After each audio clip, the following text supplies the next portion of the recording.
Okay, John Durham, a Trump-era special counsel assigned to infamously investigate the investigation into former President Donald Trump's alleged ties to Russia, released a bombshell 305-page report. And after roughly 4 years, it found that, in fact, there was no collusion between the Trump campaign and Russia. And the FBI should never have launched a probe into the matter to begin with. Even CNN admits the report is a devastating blow to the agency and exonerates Donald Trump. Here's Jake Tapper. Let's watch. Regardless, the report is now here. It has dropped, and it might not have produced everything of what some Republicans hoped for. It is, regardless, devastating to the FBI, and to a degree, it does exonerate Donald Trump. Here are some major takeaways from the report. So Durham finds that, one, the FBI didn't have sufficient information to open the case investigating Trump's alleged ties to Russia. The Bureau relied on raw, unanalyzed, uncorroborated intelligence. Durham also criticizes the FBI's inability to corroborate any of the infamous Steele dossier, which contained a series of salacious allegations about Trump and his possible ties to Russia. The FBI operated with bias and different standards between Trump and 2016 Democratic presidential nominee Hillary Clinton. And finally, even though the report offers a scathing rebuke of the FBI's conduct regarding the Trump-Russia probe, it does not recommend any new charges against individuals. So this is some big news. Obviously, people have been waiting for this report for a long time. There might be some frustration from Trump and Trump-aligned officials that it doesn't recommend any new charges against individuals, so the practical consequences of this report won't be significant, but it does undergird and support a lot of what conservatives have criticized with respect to the FBI. Basically, this is one big confirmation. This is an independent official report saying, yeah, everybody got over their skis with this Russia thing. That's what it found, essentially. I mean, accusing people of having links to Russia has been an age-old tactic to ruin your political enemies. And back in 2016, it wasn't just happening to Donald Trump. They also immediately ran chyron saying that Bernie Sanders was in cahoots with Putin after he won Nevada. So I think a lot of people rightly were suspicious about this throughout. The left, despite obviously not having a substantive policy alignment with Donald Trump, has been very critical of this kind of Russia obsession this whole time as well. Now, what's interesting about this is the timing of this acknowledgement in a lot of ways. Remember, we're coming off of the heels of this CNN Trump town hall, which has been criticized roundly by liberals because basically they couldn't contain Trump. He was able to say a lot of things that are some mix of misinformation and inconvenient truths for the Democratic Party. But one of the things they really tried to pin him on was the idea that he was kind of uniquely anti-democratic by framing the results of the 2020 elections in a certain way, claiming that they were stolen from him. Now, obviously, his direct claims of election fraud are unsubstantiated and not the same as this. But he also made a cluster of other claims about how the election was rigged, including stuff like this and stuff like the suppression of the Hunter Biden story.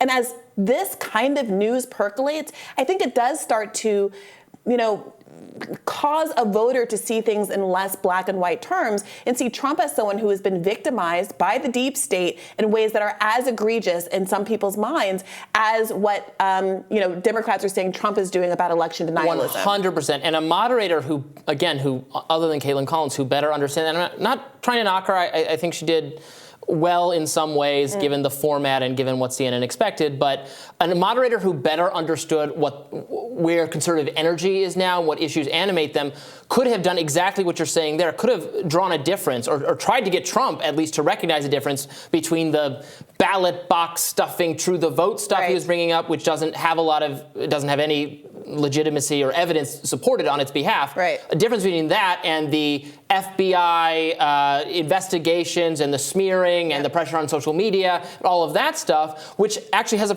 fairly robust foundation. And now we are seeing confirmation from this report that there was not evidence when they initiated this entire Russian smear campaign.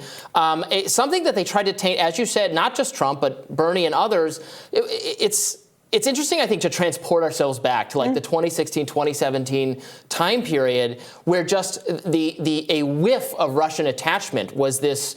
The mainstream media would descend upon you. It would just be wall-to-wall coverage. There'd be headlines everywhere. CNN, MSNBC, New York Times, Politico, Washington Post, Atlantic about the stench of Russian involvement and collusion that was just overwhelming. I can remember talking to a mainstream journalist friend of mine at the time, this is 2018-ish, saying, "Wow, we're seeing all the rumors about Trump's connections to Russia have basically all been confirmed." And I remember thinking, really? That's the direction you're going with this? You don't think this is like just the biggest smear of all time? So it's it's edifying now to have so much of it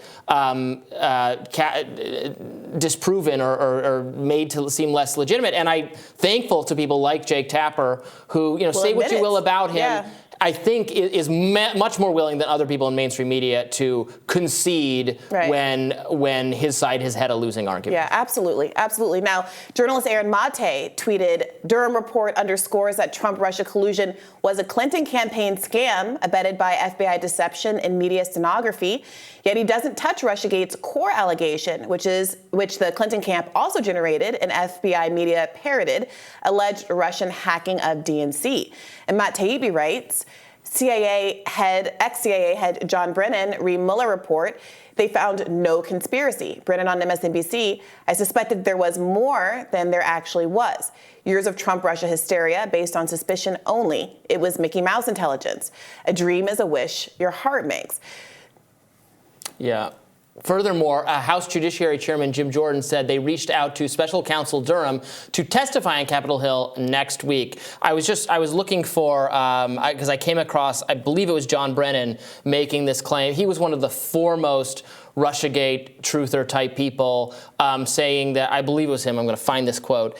He said that he thinks Russia had more to do with Donald Trump being elected or more to do with Hillary Clinton being defeated than Donald Trump did. Which makes no sense. It just doesn't make any sense. Like, even at its most far-flung, even if you ended up accepting all these premises, which are false, about involvement, like, people were not brain controlled. Yeah. People did not, I'm going to vote for Glenn. Oh, like I got the, like they have an antenna and they get the Russian signal and then they switch their vote. Like that's as crazy and conspiratorial as anything that Trump is saying about the 2020 election, to be frank. From the day that it was announced that Hillary lost the election, even before that, frankly, there was a campaign to prevent anyone from interrogating the role she played in her own loss.